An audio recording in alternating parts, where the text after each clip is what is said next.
UDISE plus की website में समस्त शासकीय एवं अशासकीय शालाओं को अपनी शाला से संबंधित जानकारियों को दर्ज करना होता है और जानकारी दर्ज करने के लिए 11 पार्ट्स दिए रहते हैं जिनमें शालाओं के द्वारा जानकारी दर्ज की जाती है। अब प्रत्येक पार्ट में हम देखेंगे कि कुछ पॉइंट्स दिए गए हैं और इन बिंदुओं पर हम जानकारियों को दर्ज करते हैं। आज हम देखेंगे प्रत्येक पॉइंट में हमें कैसे जानकारी दर्ज करना है पॉइंट टू पॉइंट। तो आइए इसकी हम शुरू से प्रोसेस देखते हैं। इसके लिए सबसे पहले तो आप किसी भी ब्राउजर को ओपन करके इसमें यूडाइस प्लस की जो वेबसाइट है इसे सर्च कर लेना है। सर्च करने के लिए एड्रेस बार में आप टाइप कर सकते हैं udiceplus.gov.in, इतना टाइप करके भी सर्च कर सकते हैं। साथ ही आप गूगल सर्च कर सकते हैं। सिंपली आपको टाइप करना है इसमें यूडाइस प्लस। जैसे आप इतना टाइप करके सर्च करेंगे काफी सारे रिजल्ट आ जाएंगे जिसमें आप देखेंगे यूडाइस और एक प्लस का सिंबल बना हुआ है। आपको इसी वेबसाइट को ओपन करना है। जैसे हम ओपन करेंगे हम यूडाइस प्लस की जो वेबसाइट है इसके होम पेज पर आ जाएंगे। अब इसमें आपको लॉगिन करना है। तो लॉगिन करने के लिए राइट कॉर्नर पर लॉगिन करें एक ऑप्शन दिया गया है। जैसे हम कर्सर इस पर लेकर जाते हैं तो यहाँ नीचे आप देखेंगे कि 3 ऑप्शन आए हुए हैं जिसमें पहले जो 2 ऑप्शन हैं वो लॉगिन करने के लिए हैं, प्रोफाइल और सुविधाएं और शिक्षक मॉड्यूल। दोनों के लिए आपको अलग अलग लॉगिन करना होगा। साथ ही इसमें बताते हैं कि इस सत्र से इसमें थोड़ा सा चेंज किया गया है। अब आपको स्कूल की जो प्रोफाइल है इसकी जानकारी अलग पार्ट में दर्ज करना है, शिक्षकों की जो प्रोफाइल है इसकी जानकारी अलग पार्ट में दर्ज करना है और छात्रों की भी जानकारी आपको इसमें दर्ज करना होगा, पर्टिकुलर एक एक छात्र की। तो सभी जानकारियां हम देखेंगे। सबसे पहले हम स्कूल की जो जानकारी दर्ज करना है इसके लिए लॉगिन करते हैं। लॉगिन करने के लिए प्रोफाइल और सुविधाएं इस ऑप्शन पर क्लिक कर दें। जैसे आप क्लिक करेंगे तो एक नई टैब ओपन हो जाएगी जहां पर आपको अपने स्कूल का डाइस कोड फिल करना है और जो भी आपकी शाला का पासवर्ड हो इसे फिल कर देना है और कैप्चा कोड फिल करके लॉगिन पर क्लिक कर दें तो आप इसमें लॉगिन हो जाएंगे। अब यदि आप अपना पासवर्ड भूल गए हो तब आप इसे फॉरगेट कर सकते हैं और यदि आपसे अपना पासवर्ड रिसेट भी नहीं हो पा रहा है तो आपको अपने MIS कोऑर्डिनेटर से संपर्क करके अपना पासवर्ड ले लेना है। तो हम इसमें लॉगिन कर लेते हैं। जैसे ही हम लॉगिन पर क्लिक करेंगे हम यूडाइस प्लस की जो वेबसाइट है इसमें लॉगिन हो जाएंगे और कुछ इस प्रकार का इंटरफेस हमें दिखाई देगा जिसमें सबसे पहला जो काम करना है आपको आपकी जो DCF फाइल है इसे डाउनलोड करके इसका प्रिंट ले लेना है और इसमें अपनी जानकारियां जो है इसे चेक कर लें। जैसे हम क्लिक करेंगे तो थोड़ी ही देर में PDF फॉर्मेट में जो DCF फाइल है वो डाउनलोड हो जाएगी जिसे आप ओपन करके चेक कर सकते हैं। साथ ही इसका प्रिंट भी आप ले सकते हैं। जैसे इसमें आप देखेंगे कि आपकी शाला की जो जानकारियां हैं प्री फील्ड आपको इसमें मिलेगी जो कि आपको 25 से 30 पेजों में जानकारी मिलेगी जिन्हें आपको चेक करना है और यदि कहीं त्रुटि है तो इसमें सुधार कर लें और इसको देखते हुए ही आपको ऑनलाइन एंट्री करना है। तो हमने DCF जो फाइल है इसका प्रिंट ले लिया, इसमें करेक्शन कर लिया। इसके उपरांत हम DCF फाइल की एंट्री करते हैं ऑनलाइन यूडाइस प्लस की वेबसाइट में। अब एंट्री प्रारंभ करने के लिए इसमें आप देखेंगे कि प्रोफाइल एंड फैसिलिटी का एक ऑप्शन दिया गया है, साथ ही टीचर वाला ऑप्शन दिया गया है। इसके अतिरिक्त एक स्टूडेंट वाला ऑप्शन भी इसमें ऐड किया जाएगा जिसमें छात्रों की जानकारी दर्ज की जाएगी। अब जो पहला ऑप्शन इसमें दिया है प्रोफाइल एंड फैसिलिटी, इस ऑप्शन पर क्लिक करके शाला से संबंधित जानकारियां इसमें दर्ज की जाएगी और जो टीचर वाला ऑप्शन है इस पर जैसे क्लिक करेंगे आप तो शिक्षकों की जो प्रोफाइल है इसे इस ऑप्शन पर क्लिक करके आपको अपडेट करना है। लेकिन इस ऑप्शन पर जब आप क्लिक करेंगे तो आपको फिर से एक बार इसमें लॉगिन करना होगा। तो हम पहला जो ऑप्शन है प्रोफाइल एंड फैसिलिटी इस ऑप्शन पर क्लिक करते हैं। जैसे हम क्लिक करेंगे तो एक नया पेज हमारे सामने ओपन हो जाएगा जहां कुछ निर्देश दिए गए हैं जिनका आपको अध्ययन कर लेना है और ओके कर दें।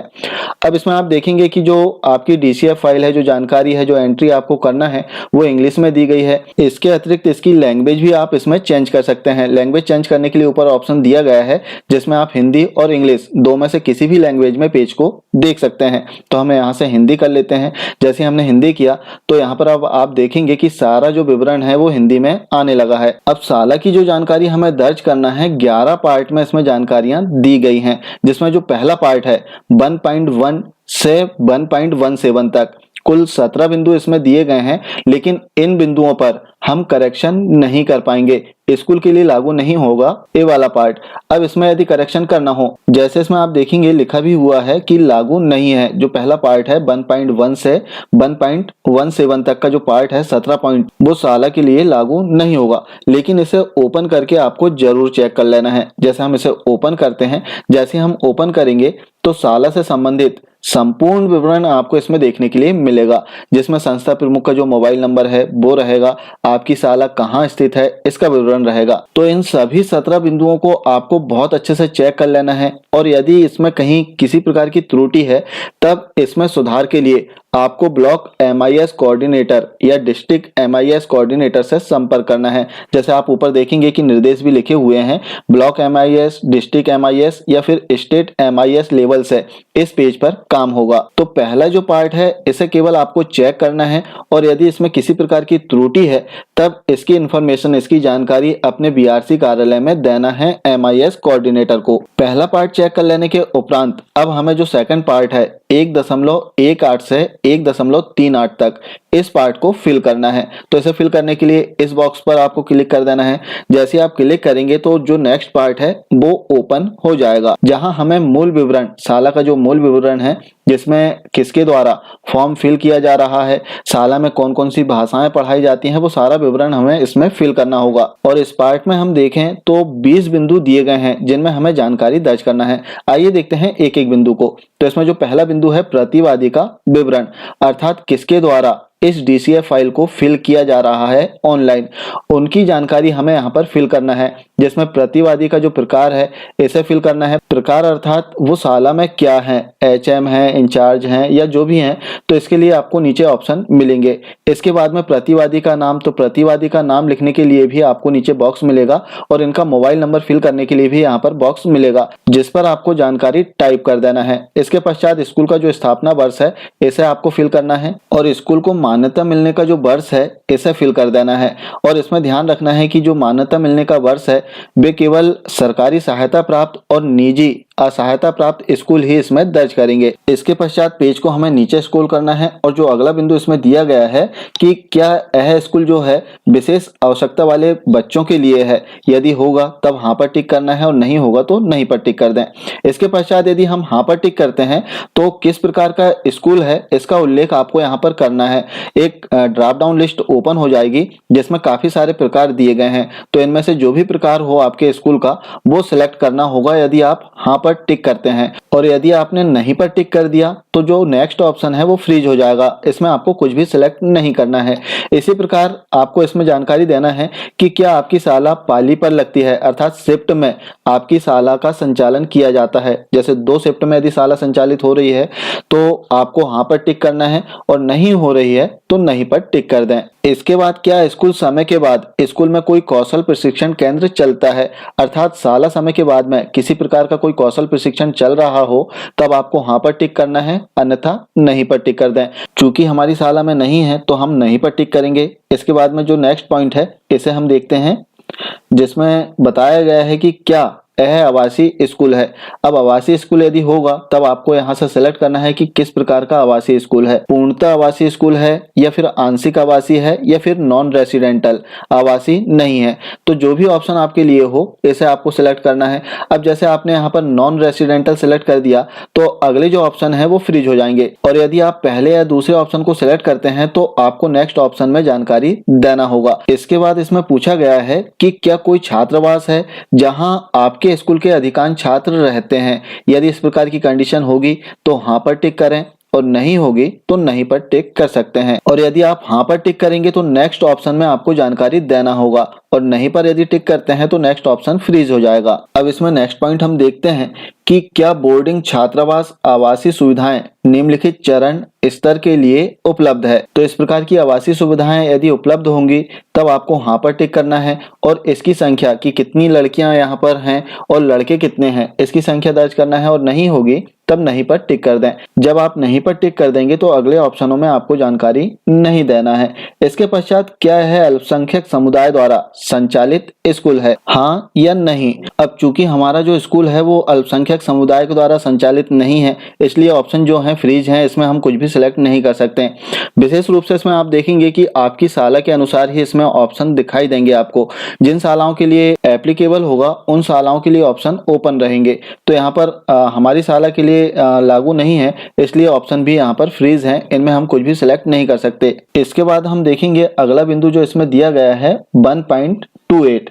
इसमें दिया गया है कि स्कूल में पढ़ाने का माध्यम किसी विशेष माध्यम में पढ़ाए जाने वाले छात्रों की संख्या के अनुसार घटते क्रम में माध्यमों का उल्लेख करें। सबसे बड़ा माध्यम पहले आना चाहिए। अब इस बिंदु को हमें बहुत ही सावधानी से भरना है क्योंकि इसमें अक्सर त्रुटि होती है। यहाँ पर ध्यान दें कि माध्यम बोला गया है ना कि विषय।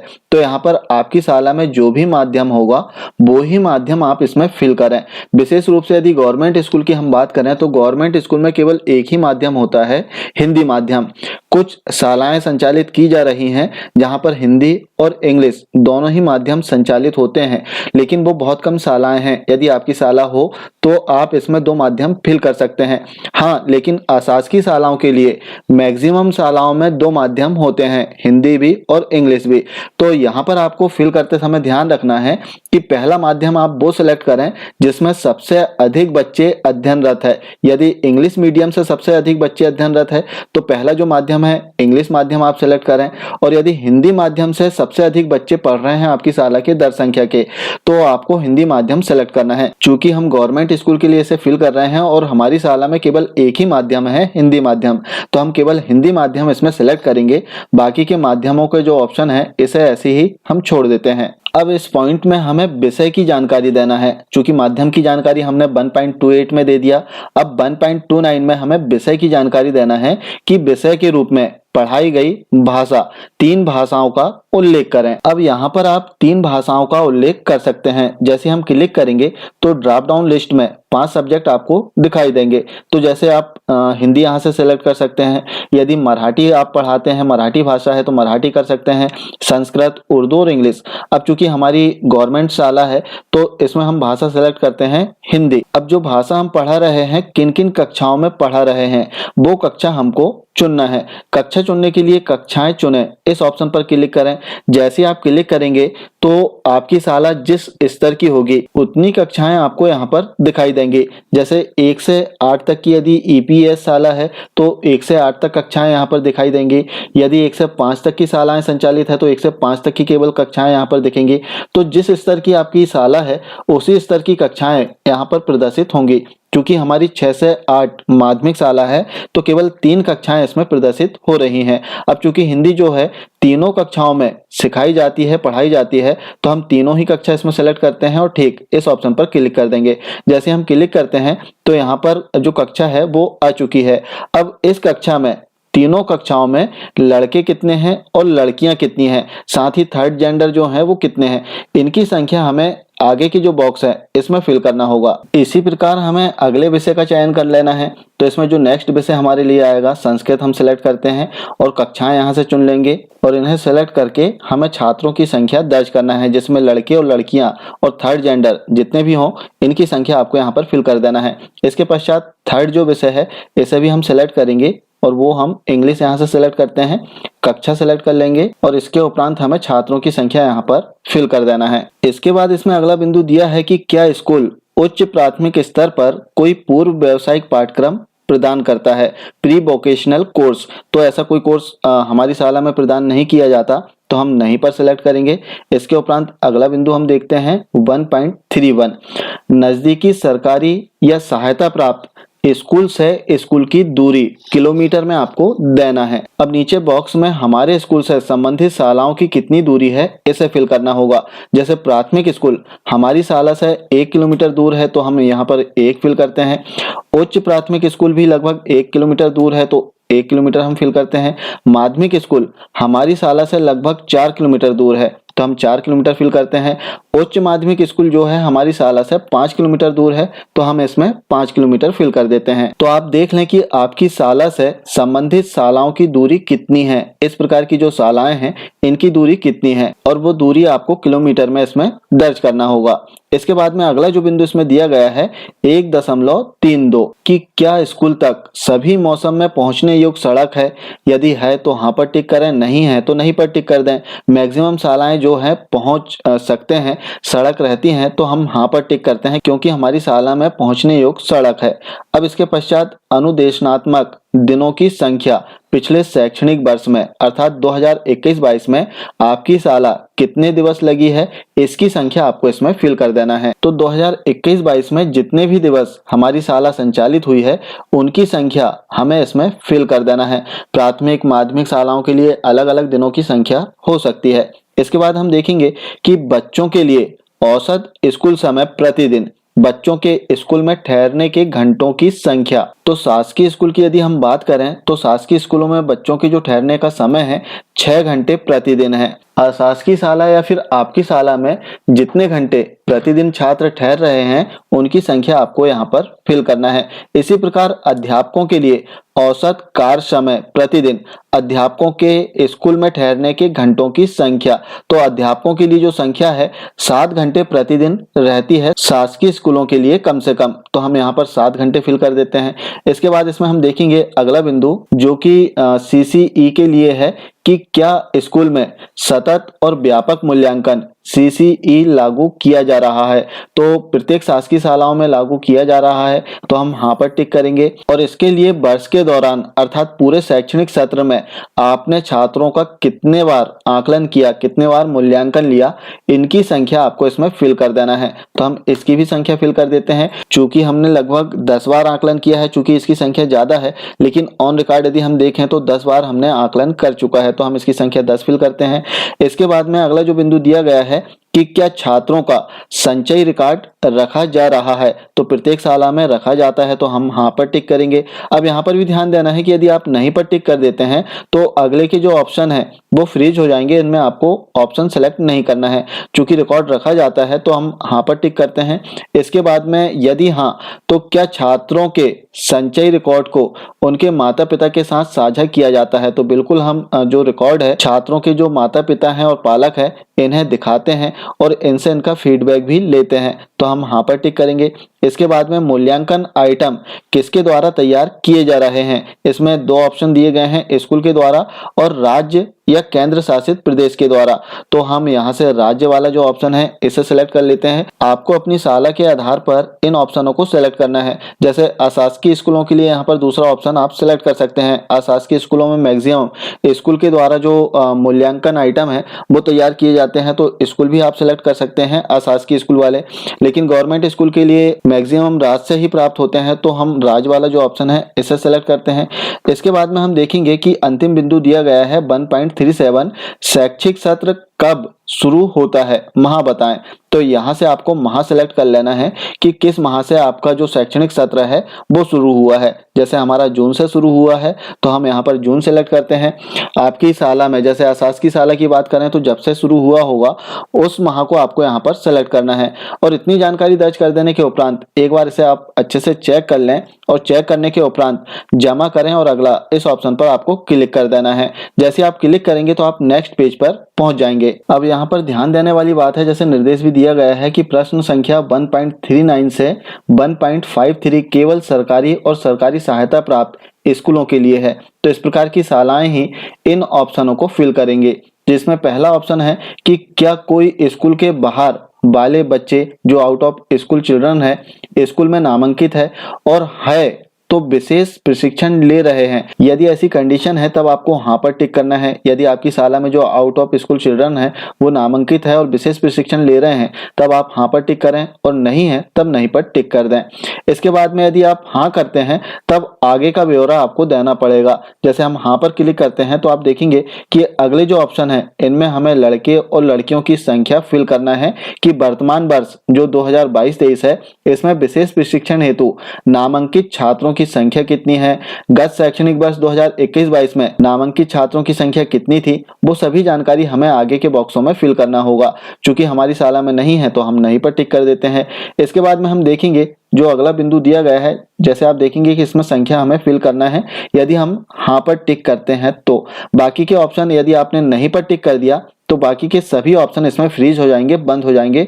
इनमें किसी प्रकार की आपको जानकारी दर्ज नहीं करना है यहाँ तक। इसके बाद वर्तमान वर्ष 2022-23 में उपचारात्मक शिक्षा रिमेडियल टीचिंग ले रहे विद्यार्थियों की संख्या। रिमेडियल टीचिंग यदि आप करा रहे हैं तो जितने छात्रों को करा रहे हैं उनकी संख्या आप यहाँ पर फिल करेंगे। इसके बाद में शिक्षा में सुधार वृद्धि के लिए कक्षाओं में भाग लेने वाले छात्रों की संख्या कितनी है, इसे फिल करना है।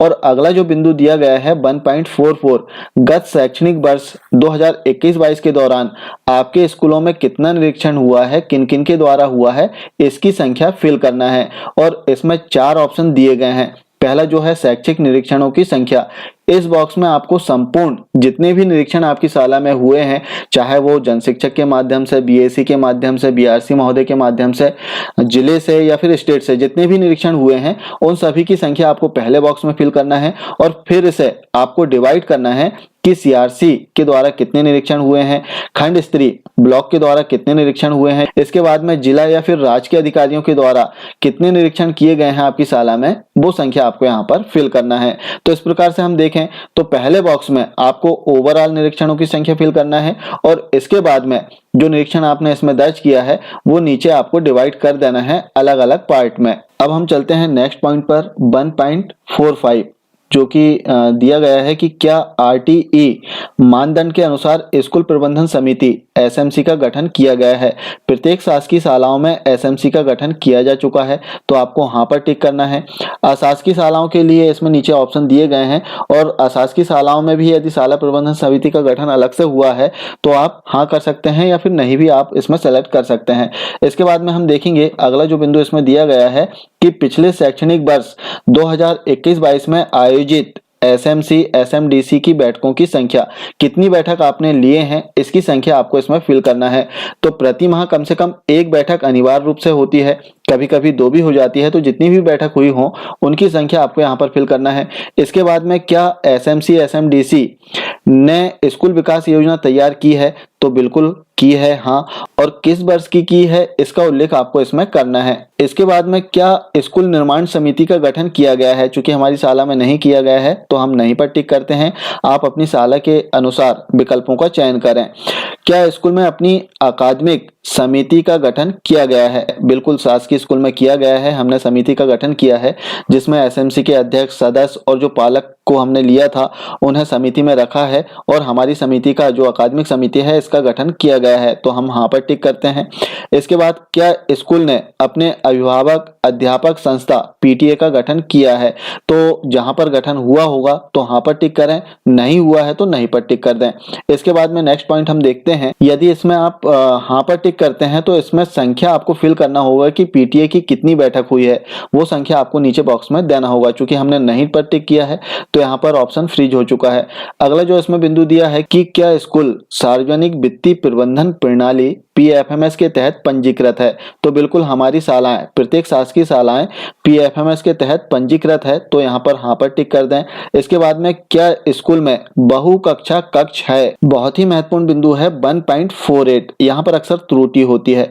अब यहाँ पर ध्यान देने वाली बात है बहु कक्षा कक्ष, अर्थात ऐसे कक्ष जहां एक से अधिक कक्षाएं संचालित की जाती है। जैसे किसी प्राथमिक शाला की हम बात करें, प्राथमिक शाला में 1 से 5 तक कक्षाएं संचालित होती है, लेकिन उस प्राथमिक शाला में केवल 2 ही कक्ष है, जिसमें पहले कक्ष में कक्षा 1 से 3 तक के छात्र बैठते हैं और दूसरे कक्ष में कक्षा 4 और 5 के छात्र बैठते हैं। तब ऐसी कंडीशन में आपको यहाँ पर हाँ पर टिक कर देना है। यदि आपकी प्राथमिक शाला है, कक्षा 1 से 5 तक संचालित है और 5 कक्ष है जिसके प्रत्येक कक्ष में अलग अलग कक्षाएं बैठ रही हैं, तब नहीं पर आप टिक करें। चूंकि हमारी जो शाला है इसमें बहु कक्षा कक्ष नहीं है, इसलिए हम नहीं पर टिक करते हैं। चूंकि माध्यमिक शाला है हमारी, 3 कक्षाएं संचालित हैं, कक्षा 6, 7 और 8, और तीनों कक्षाओं के लिए 3 कक्ष हमारे पास में हैं, साथ ही अतिरिक्त कक्ष भी हमारे पास में है, इसलिए बहु कक्षा कक्ष हमारी शाला में नहीं है, तो हम नहीं पर टिक करेंगे। यदि आपकी शाला में हो इस प्रकार की कंडीशन, जैसे एग्जांपल हम ले लेते हैं, हम हाँ पर टिक करते हैं, मान के चलते कि हमारी शाला में 2 ही कक्ष हैं और 3 कक्षाएं संचालित है, तो एक कक्ष में कौन कौन सी कक्षाएं संचालित हो रही हैं इसकी संख्या आपको इसमें देना होगा। जैसे इसके लिए कक्षा चुनना होगा। सपोज मान के चलते हैं कि एक कक्ष में हमारी कक्षा 6 और 7 जो है वो बैठती है, और इन दोनों कक्षाओं में कितने छात्र हैं इसकी संख्या आपको यहाँ पर फिल करना है। सपोज हम 25 फिल कर देते हैं। इसी प्रकार अब यहाँ पर हमें अगली कक्षा चुनना होगा जो सिंगल कक्ष में बैठ रही है।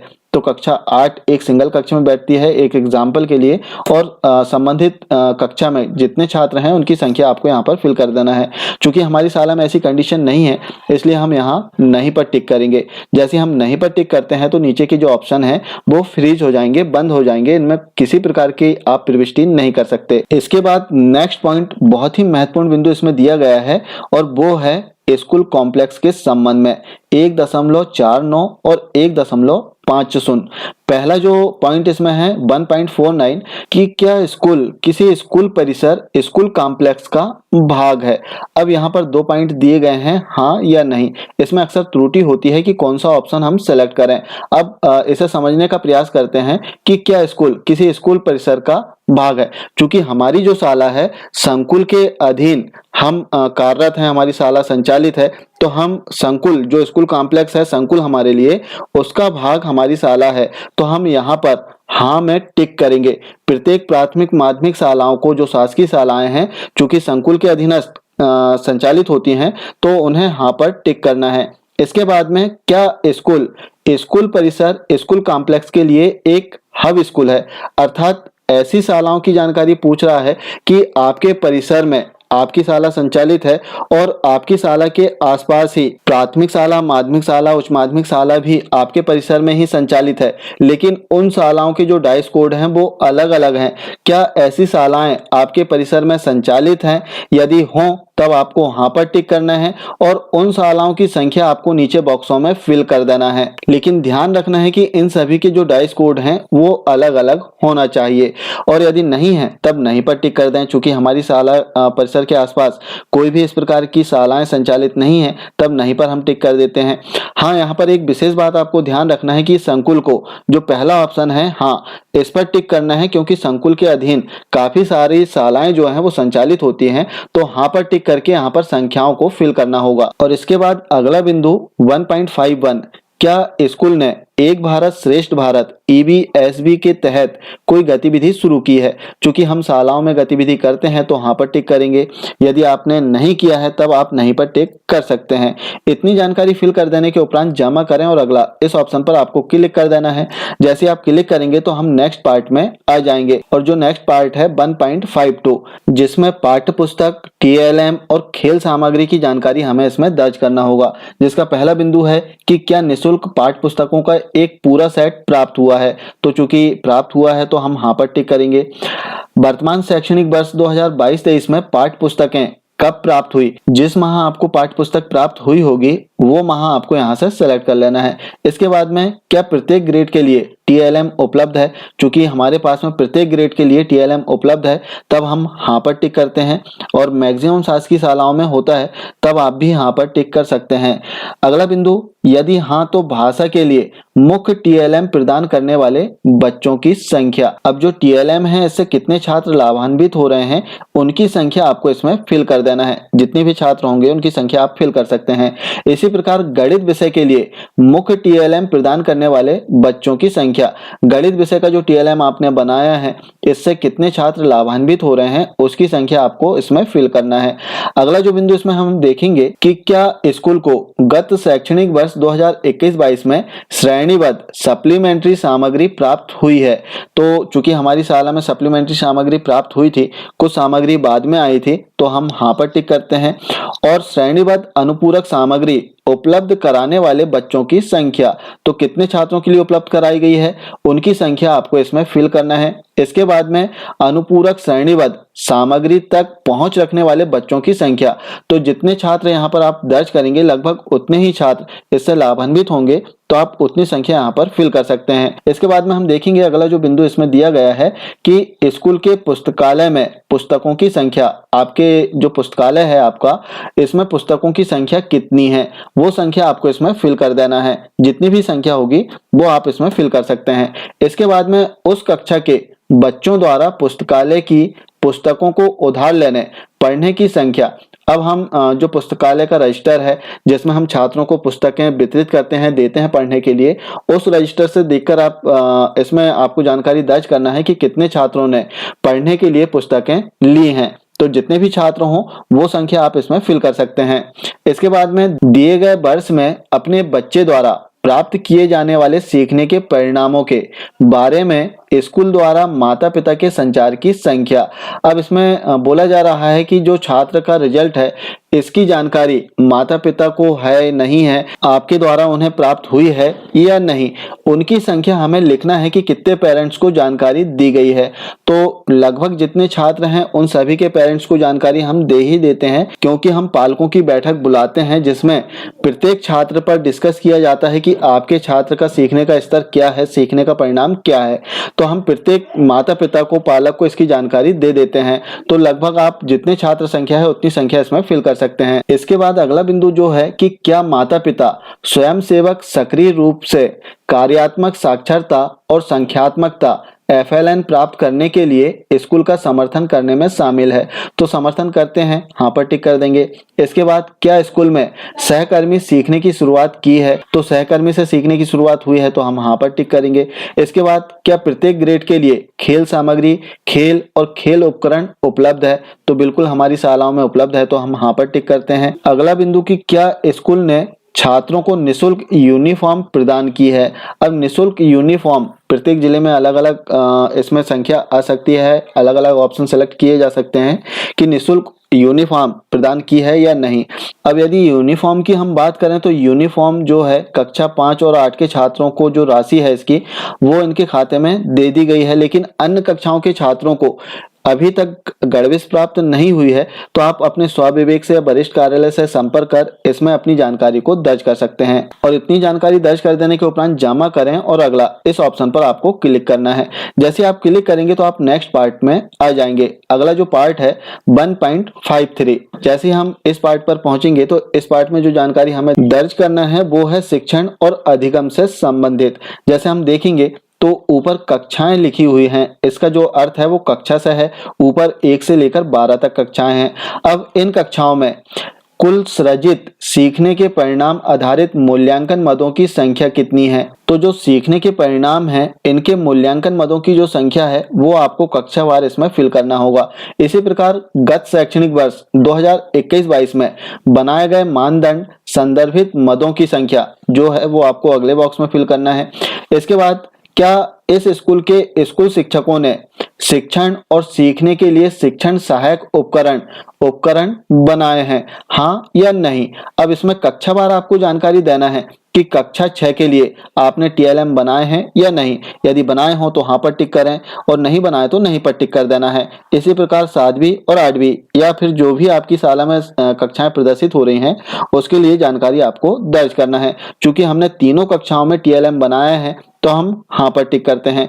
इसके बाद हम देखते हैं जो अगला बिंदु इसमें दिया गया है कि क्या स्कूल सक्रिय रूप से शैक्षिक संवर्धन गतिविधियों जैसे परियोजना, समूहकार, पोर्टफोलियो, आभासी प्रयोगशालाएं, कक्षा प्रदर्शन, प्रश्नोत्तरी, वाद विवाद, रचनात्मक लेखन आदि करता है। तो बिल्कुल हमारी शाला करती है, तीनों कक्षाओं में हो रहा है तो हम हाँ पर ही टिक करेंगे। तो हम हाँ पर टिक कर देते हैं। आपकी शाला में जो भी ऑप्शन हो आप सिलेक्ट कर सकते हैं। इसके बाद में सीखने के परिणामों में पहचाने गए हॉट स्पॉट की कुल संख्या।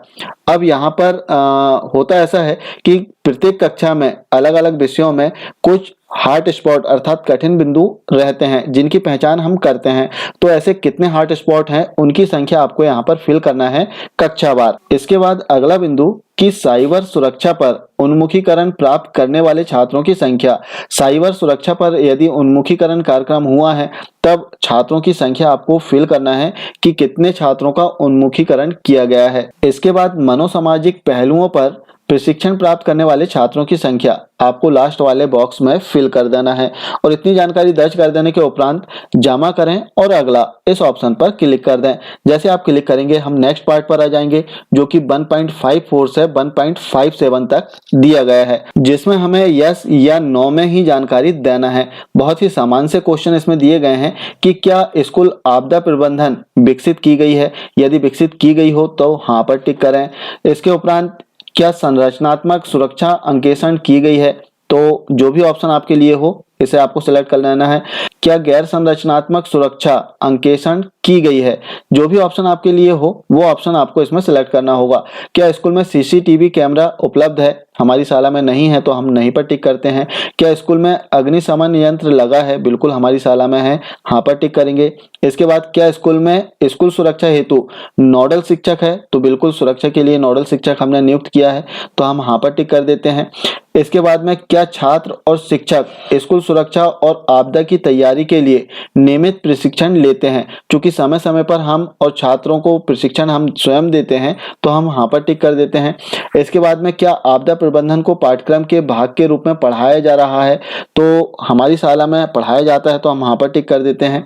क्या स्कूल को लड़कियों के लिए आत्मरक्षा प्रशिक्षण के लिए अनुदान मिला है, तो बिल्कुल मिला है, तो हम हाँ पर टिक करेंगे। यदि 54.9 हाँ तो प्रशिक्षण प्रदान करने वाले छात्रों की संख्या का उल्लेख करें। अब यहाँ पर आपको छात्राओं के लिए, हमारे यहाँ चूंकि लड़कियों के लिए जो है विशेष प्रशिक्षण के लिए राशि आई है और लड़कियां जो हैं, छात्राएं जो हैं वो प्रशिक्षण प्राप्त कर रही हैं, तो यहाँ पर हम छात्राओं की जो संख्या है इसे फिल करेंगे। इसके बाद में क्या स्कूल ने प्रदर्शन बोर्ड पर सुरक्षा दिशा निर्देश प्रदर्शित किए हैं, तो हमने प्रदर्शित किए हैं, तो हम हाँ पर टिक करते हैं। इसके बाद अब जो क्वेश्चन है कि क्या सभी शिक्षकों ने प्रथम स्तर के परामर्शदाता के रूप में कार्य करने के लिए अनुदान प्राप्त किया है। अब चूंकि हम परामर्श देते ही हैं तो हम हाँ पर टिक करेंगे। अब जब हमने हाँ पर टिक कर दिया तो आगे के ऑप्शनों को हमें सेलेक्ट करना होगा कि आप किस प्रकार से परामर्श देते हैं। जैसे आप देखेंगे कि यदि पहले का जो बिंदु है इसमें यदि हम हाँ पर टिक करते हैं तो क्या स्कूल ने निम्नलिखित गतिविधियां की हैं। पहला जो है मार्गदर्शन और परामर्श दिया है, तो हाँ दिया है। इसके बाद में माता पिता का संवेदीकरण, हाँ। इसके बाद में छात्रों और समुदाय के लिए जागरूकता पैदा करना, बिल्कुल करते हैं, तो हाँ पर टिक करेंगे। इसके बाद विद्यार्थियों का प्रतिक्रिया लेने के लिए प्रावधान है, तो बिल्कुल प्रतिक्रिया हम लेते हैं, रिस्पांस लेते हैं छात्राओं से, छात्रों से, तो हम हाँ पर टिक कर देते हैं। इसके बाद स्कूल में सुझाव शिकायत पेटी है, तो हम हाँ पर टिक करेंगे। इसके बाद विद्यार्थियों को सुरक्षा दिशा निर्देशों की प्रतियां प्रदान करना। अब चूंकि सुरक्षा दिशा निर्देशों की जो प्रतियां हैं हार्ड कॉपी में हमने नहीं दिया है, लेकिन सभी छात्रों को हमने इससे अवगत कराया है एक साथ, तो इसके लिए आप चाहें तो कोई भी ऑप्शन सेलेक्ट कर सकते हैं। चूंकि हमने प्रतियां नहीं दिए हैं तो हम नहीं पर टिक करेंगे। इसके बाद देखेंगे अगला बिंदु कि सभी हितधारकों को शामिल करने, बाल सुरक्षा सुनिश्चित करने के लिए स्कूलों की सुरक्षा और सुरक्षा अंकेक्षण की आवृत्ति, यहाँ पर हमें क्लिक करके चयन करना है कि कितने बार होती है, 1 बार, 2 बार, 3 बार, तो जो भी ऑप्शन आपके लिए हो वो ऑप्शन आपको सिलेक्ट कर लेना है। इतनी जानकारी दर्ज कर देने के उपरांत अब इसमें आप देखेंगे कि नेक्स्ट पार्ट में हम आए हैं जिसमें हमें पीजीआई संकेतकों की जानकारी है, जिसमें पहला प्रश्न है कि क्या स्कूल ने कुल कार्य दिवसों के मुकाबले मध्याह्न भोजन व्यवस्था है, तो बिल्कुल मध्याह्न भोजन की व्यवस्था है, तो हम हाँ पर टिक करेंगे। इसके बाद में यदि हम हाँ पर टिक करते हैं तो एक स्कूल में परोसे जाने वाले मध्याह्न भोजन की कुल संख्या का उल्लेख करें, तो यहाँ पर हमें कुल संख्या दर्ज करना है। कुल जो भी संख्या होगी वो काउंट करके आपको यहाँ पर फिल कर देना है। इसके बाद में शिक्षकों की संख्या जिनके पास आधार है अथवा विशिष्ट आईडी किसी इलेक्ट्रॉनिक डाटाबेस में व्यवस्था है, तो प्रत्येक शिक्षक के पास में आधार तो होता ही है, तो हम यहाँ पर संख्या लिख देंगे। अब इसमें तीसरा बिंदु कि क्या स्कूल का मूल्यांकन पूरा कर लिया गया है, इसमें 2 पॉइंट्स दिए गए हैं, हाँ या नहीं, तो किसी एक ऑप्शन को आप सेलेक्ट कर सकते हैं। इसके बाद हम देखेंगे कि पीजीआई संकेतक की जानकारी इसमें देना है, जिसमें पहला बिंदु कि क्या स्कूल को फिट इंडिया स्कूल के रूप में प्रमाणित किया गया है, हाँ या नहीं, जो भी ऑप्शन आपके लिए हो वो सिलेक्ट करें। इसके बाद क्या स्कूल सहकर्मी स्वयं शिक्षक मूल्यांकन के आधार पर प्रत्येक शिक्षार्थी के लिए समग्र रिपोर्ट कार्ड प्रदान करता है। चूंकि हम रिपोर्ट कार्ड प्रदान करते हैं तो हम हाँ पर टिक करेंगे।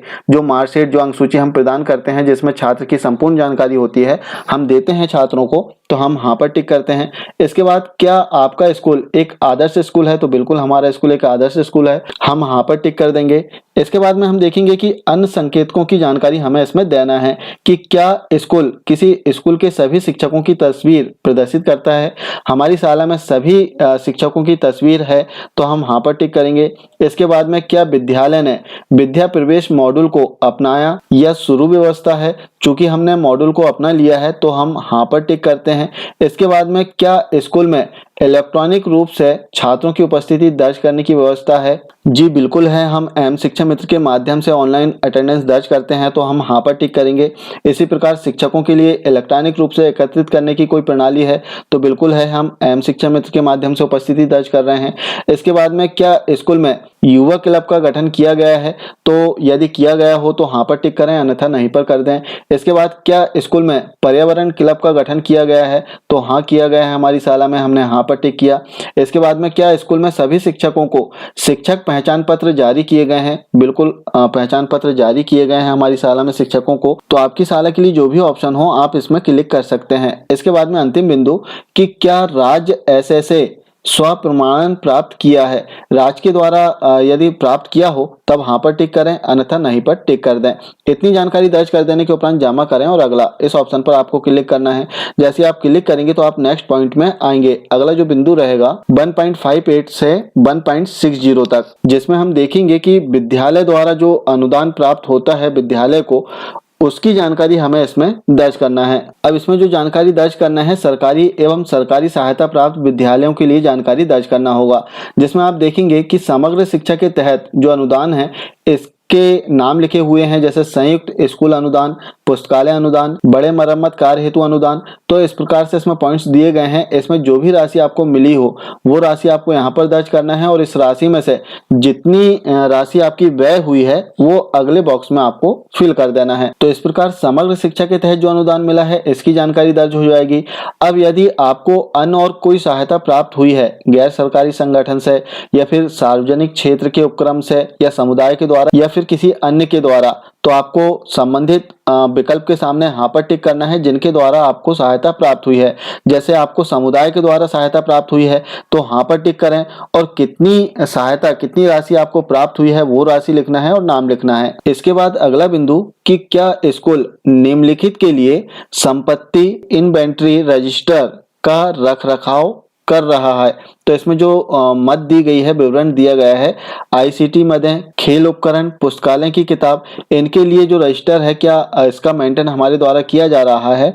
तो यदि किया जा रहा हो तो हाँ पर टिक करें और नहीं है तो नहीं पर टिक कर सकते हैं। चूंकि हम रखरखाव करते हैं, मेंटेनेंस हो रहा है, तो हम हाँ पर टिक करेंगे।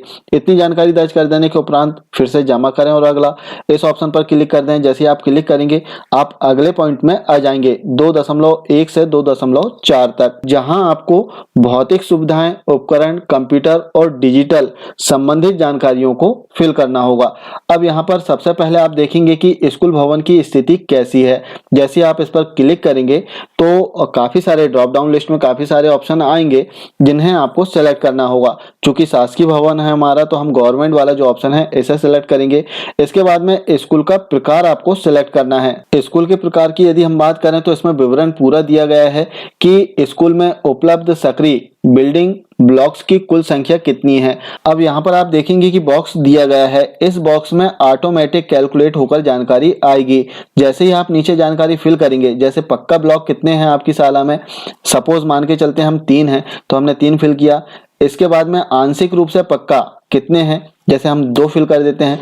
जैसे हम फिल करेंगे तो यहाँ पर आप देखेंगे कि जो संख्या है वो काउंट होती रहेगी। तो नीचे जो जानकारी दी गई है इनमें आप इंफॉर्मेशन फिल करेंगे, संख्या फिल करेंगे तो ऊपर इस बॉक्स में ऑटोमेटिक कैलकुलेट होकर संख्या आ जाएगी। तो इस प्रकार से नीचे वाले पार्ट में आपको जानकारियों को दर्ज करना है। इसके बाद में बाउंड्री की जानकारी इसमें आपको देना है कि आपके शाला में यदि बाउंड्री वॉल हो, 4 दीवारी हो, तो किस प्रकार की है, पक्की है या फिर पक्की है लेकिन टूटी हुई है। तो इसमें ऑप्शन दिए गए हैं, इन ऑप्शनों को आपको सेलेक्ट करना है। इसके बाद में हम देखेंगे अगला जो बिंदु इसमें दिया गया है 2.4 स्कूल में उपलब्ध कक्षाओं का विवरण। अब इसमें पहला जो बिंदु है कि निर्देशनात्मक उद्देश्यों के लिए कक्ष कितने कक्ष हैं, उच्च प्राथमिक में जितने कक्ष हों उनकी संख्या आपको इसमें फिल कर देना है। जैसे हम संख्या इसमें फिल करते हैं। इसके बाद में हम देखते हैं वर्तमान में उपयोग में नहीं है, ऐसे कितने कक्ष हैं जो वर्तमान में उपयोग में नहीं है। तो हम यहाँ पर संख्या फिल करेंगे इस प्रकार से। अब इसमें जो अगला बिंदु दिया गया है कि निर्माणाधीन कक्षों की संख्या, अब चूंकि हमारे यहाँ निर्माणाधीन नहीं है तो हम यहाँ पर कुछ भी फिल नहीं कर रहे हैं। यदि आपकी शाला में निर्माणाधीन कक्ष हो तब आपको यहाँ पर संख्या फिल कर देना है। इसी प्रकार यदि जीर्ण शीर्ण अवस्था में कक्षाओं की संख्या है तो इन्हें भी आपको फिल कर देना होगा। इतनी जानकारी दर्ज कर देने के उपरांत अब इन कक्षों में से ऐसे कितने कक्ष हैं जिनमें पठन हो रहा है, इसकी जानकारी आपको इसमें अगले पॉइंट में देना होगा।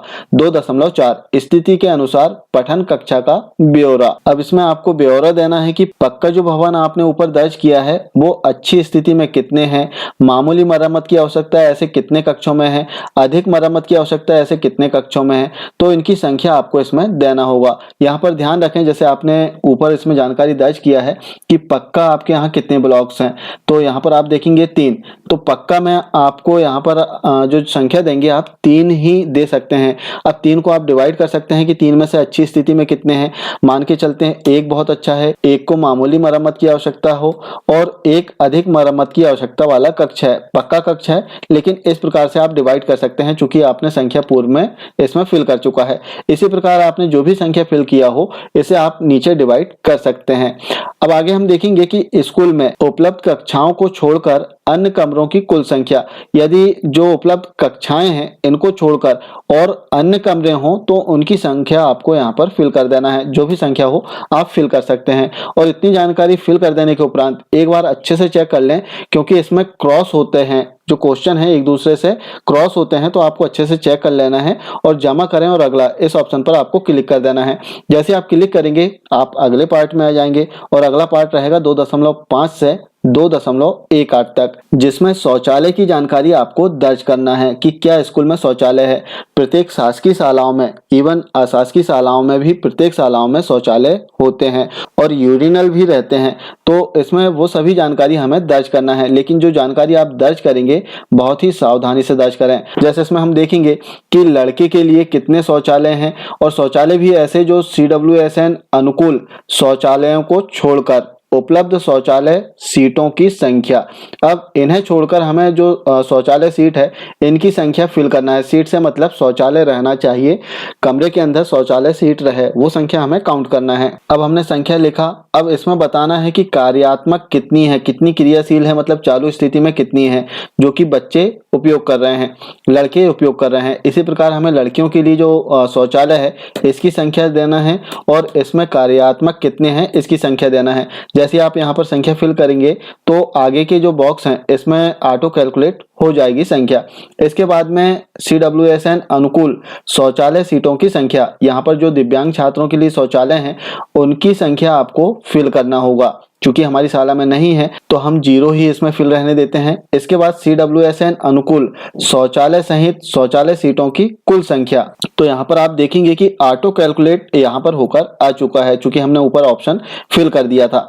अब हम देखते हैं यूरिनल की जानकारी इसमें दी गई है कि उपलब्ध मूत्रालयों की कुल संख्या कितनी है। तो यदि हो आपकी शाला में तो आप इसमें फिल कर सकते हैं। जैसे हम इसमें फिल कर देते हैं कि लड़के के लिए 1 है और कार्यात्मक भी 1 है, इसी प्रकार लड़कियों के लिए 1 है और कार्यात्मक भी 1 है। जैसे हम फिल करेंगे तो यहाँ आगे आप देखेंगे कि ऑटो कैलकुलेट हो जाएगा। तो इस प्रकार सावधानी से आपको जो शौचालय की जानकारी है इसे दर्ज करना है।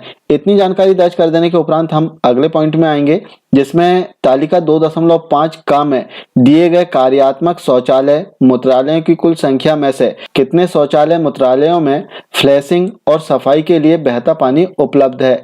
अब चूंकि हमारे यहाँ पर उपलब्ध है तो हम संख्या इसमें फिल कर देते हैं। इसमें केवल उनकी संख्या देना है जिन शौचालयों में सफाई के लिए बहता पानी फ्लैशिंग वगैरह हो, तो केवल वही संख्या आप दें।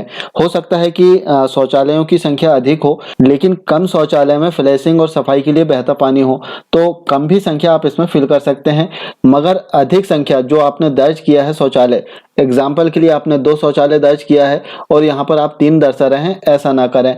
और यदि ऐसा होता भी है तो जब आप सेव करेंगे तो इसमें रिमार्क में आ जाएगा कि आपकी जो जानकारी है वो मिसमैच है, आपको फिर से इसमें चेक करना होगा। तो इस प्रकार से आपको सबसे पहले तो संख्या फिल कर देना है। अब जब आपने संख्या फिल कर दिया, इसके बाद में क्या शौचालय मूत्रालय ब्लॉक के पास साबुन से हाथ धोने की सुविधा उपलब्ध है? बिल्कुल उपलब्ध रहती है, तो हम हाँ पर टिक करेंगे। इसी प्रकार क्या लड़कियों के शौचालय में भस्मक उपलब्ध है? तो लगभग प्रत्येक माध्यमिक शाला या फिर इससे ऊपर की शालाओं में उपलब्ध होता है, तो हम हाँ पर टिक कर देते हैं। इसके बाद में अगला बिंदु इसमें दिया गया है कि क्या स्कूल परिसर में पीने का पानी उपलब्ध है? बिल्कुल उपलब्ध है, हाँ पर टिक करते हैं।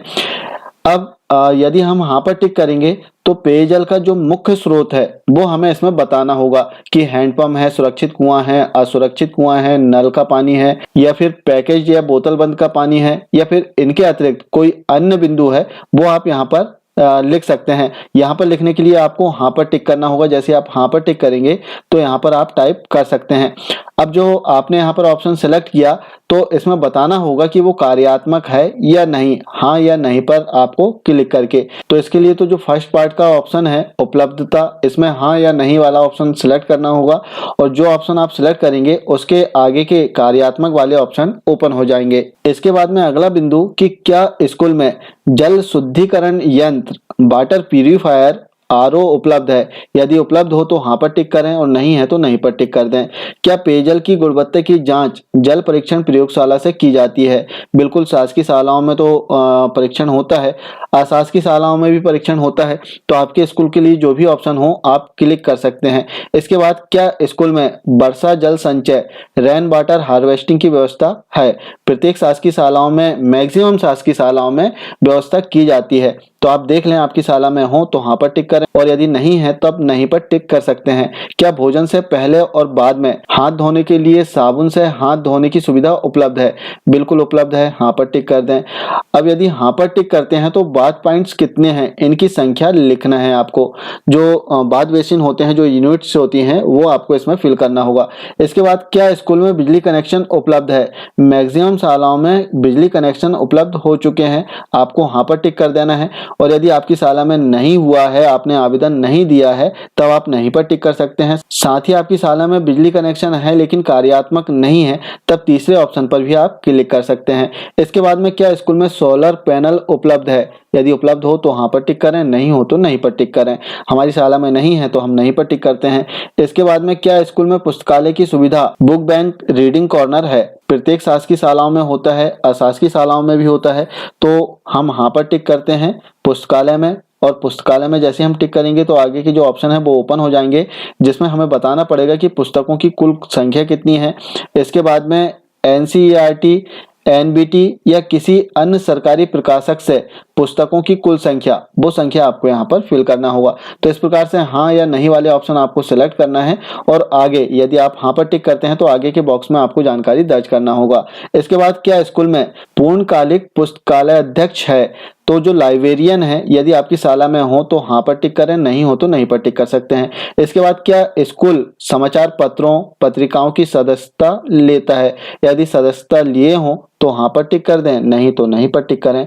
अगला बिंदु इसमें हम देखते हैं जो कि शाला विस्तार के संबंध में है कि क्या स्कूल सुविधाओं के विस्तार के लिए भूमि उपलब्ध है। यदि आपकी शाला में सुविधाओं का विस्तार किया जाना है तो क्या इसके लिए भूमि उपलब्ध है। यदि हो तो हाँ पर टिक करें, नहीं हो तो नहीं पर टिक करें। अगला बिंदु इसमें दिया गया है कि आवश्यक अतिरिक्त कक्षाओं और अन्य कमरों की संख्या। यदि आपको आवश्यकता हो तो कितने कमरों की आवश्यकता है वो संख्या आप इसमें दर्ज कर सकते हैं। इसके बाद में क्या स्कूल में खेल मैदान की सुविधा उपलब्ध है, हाँ या नहीं। हाँ पर टिक करते हैं तो अगले ऑप्शन सिलेक्ट नहीं करने होंगे, और यदि नहीं पर टिक करते हैं तो आगे के ऑप्शनों में जवाब देना होगा कि यदि आपके स्कूल में खेल मैदान की सुविधा नहीं है तो आपके बच्चे कहाँ पर खेलने के लिए जाते हैं। इसके बाद में हम देखें तो अगला बिंदु दिया गया है 2.13। क्या पिछले शैक्षणिक वर्ष में छात्रों की स्वास्थ्य जांच की गई है। तो प्रत्येक शालाओं में जांच होती है, शासकीय शालाओं में, तो हम हाँ पर टिक करेंगे। अशासकीय शालाओं में भी स्वास्थ्य जांच कैंप होते हैं, तो आप अपने आधार पर इन ऑप्शनों को सिलेक्ट कर सकते हैं। अब यदि स्वास्थ्य जांच हुई है तो इससे संबंधित ब्यौरा हमें देना होगा कि कितने बार स्वास्थ्य जांच की गई है और स्वास्थ्य जांच में क्या क्या जांच की गई है। यहाँ पर बिंदु दिए गए हैं, हाँ या नहीं में आपको ऑप्शनों को सिलेक्ट करना होगा। इसके बाद में हम देखते हैं कि बच्चों को दी कृमिनाशक गोली। अब कृमिनाशक जो गोली है पूर्ण 2 खुराक दी गई है, आंशिक रूप से दी गई है या नहीं दी गई है। इस प्रकार से जो मेडिसिन है इनकी जानकारी हमें इसमें देना होगा, हाँ या नहीं के जो ऑप्शन है इन्हें सेलेक्ट करके। इसके बाद में हम देखेंगे 2.14 बच्चों के लिए स्कूल की इमारत तक पहुंचने के लिए रैंप मौजूद है। यदि आपकी शाला में रैंप हो तो हाँ पर टिक कर सकते हैं और नहीं हो तो नहीं पर टिक करें। यदि आप हाँ पर टिक करेंगे तो अगले बिंदु में आपको बताना होगा कि रैंप के लिए हाथ की रेलिंग है या नहीं। इन ऑप्शनों को आपको सिलेक्ट करना होगा। इसके बाद में हम देखेंगे कि क्या स्कूल में विशेष शिक्षक है। तो यदि विशेष शिक्षक हो तो आपको इन ऑप्शनों को सिलेक्ट करना है। चूंकि यदि हम बात करें तो जो एमआरसी है प्रत्येक विकासखंड में होते हैं, जो प्रत्येक शाला के लिए विकासखंड की प्रत्येक शाला के लिए होते हैं, तो यहाँ पर आप क्लस्टर स्तर पर इस ऑप्शन को भी सिलेक्ट कर सकते हैं।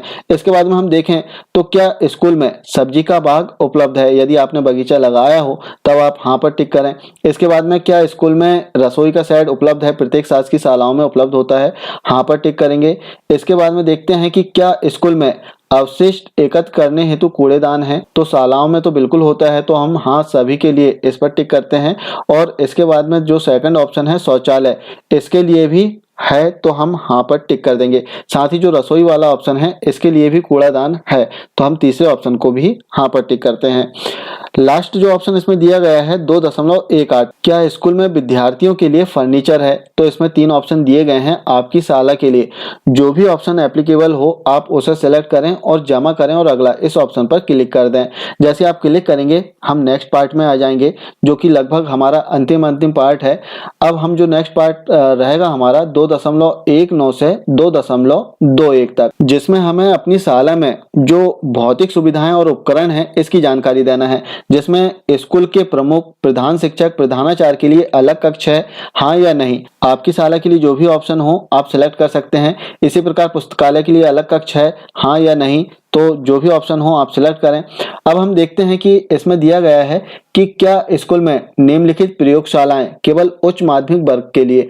अब यहाँ पर हाई स्कूल हायर सेकेंडरी के लिए इसमें जानकारी प्रदर्शित होगी, क्योंकि हमारा जो है माध्यमिक शाला का डीसीएफ है तो इसमें जानकारी उपलब्ध नहीं है। लेकिन साइड में आप देखेंगे कि कुछ जानकारी दी गई है। जैसे हम देखें तो इसमें कुछ बिंदु पूछे गए हैं कि क्या स्कूल में निम्नलिखित उपकरण है। उपकरण में नाम दिए गए हैं ऑडियो विजुअल सार्वजनिक पता प्रणाली। तो ऑडियो के रूप में हम देखें तो रेडियो होता है, विजुअल के लिए हम देखें तो शालाओं में टीवी होती है, एलईडी होती है, प्रोजेक्टर होते हैं। तो आपकी शाला में यदि उपलब्धता है तो आप हाँ पर टिक करें, नहीं है तो नहीं पर करें। और यदि उपलब्ध है लेकिन क्रियाशील नहीं है तो तीसरा ऑप्शन आप सिलेक्ट कर सकते हैं। इसी प्रकार विज्ञान किट, गणित किट और बायोमेट्रिक उपकरण के संबंध में जानकारी आपको देना है। और इतनी जानकारी दे देने के उपरांत फिर से आपको जमा करें और अगला इस ऑप्शन पर क्लिक कर देना है। जैसे हम क्लिक करेंगे तो हम अंतिम पार्ट में आ जाएंगे 2.22 से 2.27 तक। जैसे हम इसे ओपन करते हैं तो आप देखेंगे कि इसमें हमारी शाला में जो डिजिटल उपकरण है जैसे कंप्यूटर, लैपटॉप, नोटबुक, टैबलेट, इसकी जानकारी हमें इसमें दर्ज करना होगा।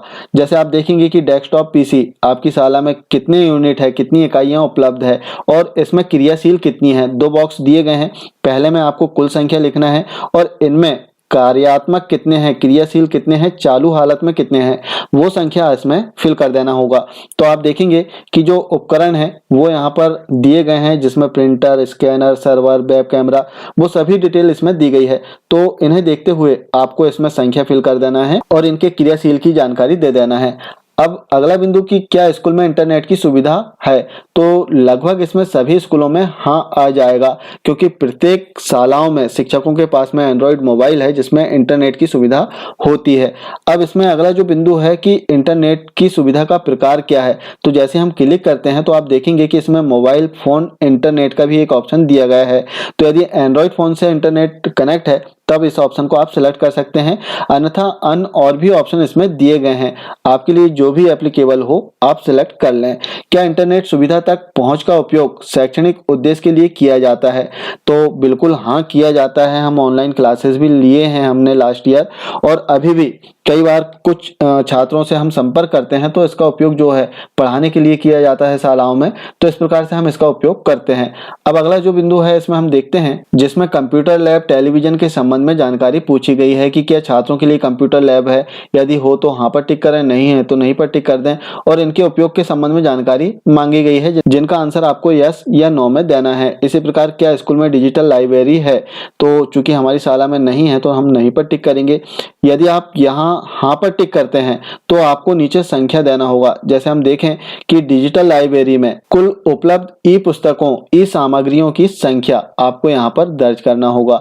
अगला जो बिंदु कि क्या शिक्षण के लिए आईसीटी आधारित उपकरणों का उपयोग किया जा रहा है, यदि किया जाता है तो हाँ पर टिक करें, नहीं तो नहीं पर टिक कर दें।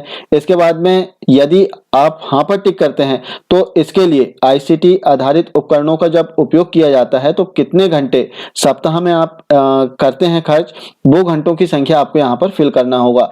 इसके बाद में हम देखते हैं इसमें जो अगला बिंदु दिया है 2.27 केवल सरकारी और सरकारी सहायता प्राप्त स्कूलों के लिए है कि क्या स्कूल में आईसीटी लैब उपलब्ध है, हाँ या नहीं। यदि आप हाँ पर टिक करते हैं तो आगे की जानकारी आपको इसमें देना होगा कि इसके कार्यान्वयन का जो वर्ष है वो क्या है, स्कूल में कौन सा मॉडल लागू किया गया है। जैसे हम इस पर क्लिक करते हैं तो आप देखेंगे बूट मॉडल, बू मॉडल, अन मॉडल, तो जो भी ऑप्शन आपके लिए हो वो ऑप्शन आपको इसमें सेलेक्ट करना होगा। इसी प्रकार आईसीटी लैब काम कर रही है या नहीं, यदि हाँ कर रही है तो आगे के ऑप्शन को आपको सेलेक्ट करना होगा। इसके पश्चात आप देखेंगे कि अंतिम जो पॉइंट इसमें दिया है डैशबोर्ड पर जाएं। अब डैशबोर्ड पर जाएं से पहले जमा करें इस ऑप्शन पर आपको क्लिक कर देना है। जैसे आप क्लिक करेंगे तो आपका जो डाइस है DCF है वो पूरी तरह से ऑनलाइन फिल हो जाएगा।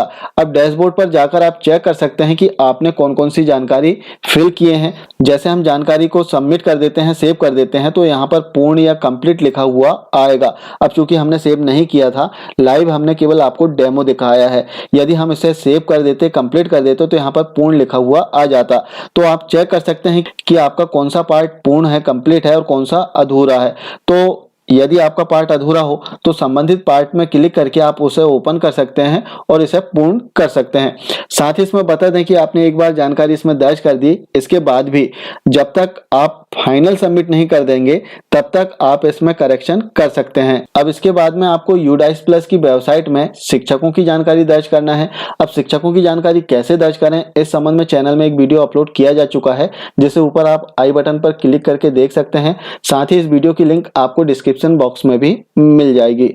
ये थी यूडाइस प्लस की वेबसाइट में ऑनलाइन एंट्री करने संबंधी एक महत्वपूर्ण जानकारी। आशा है जानकारी अच्छी लगी होगी। मिलते हैं नेक्स्ट वीडियो में, तब तक के लिए जय हिंद।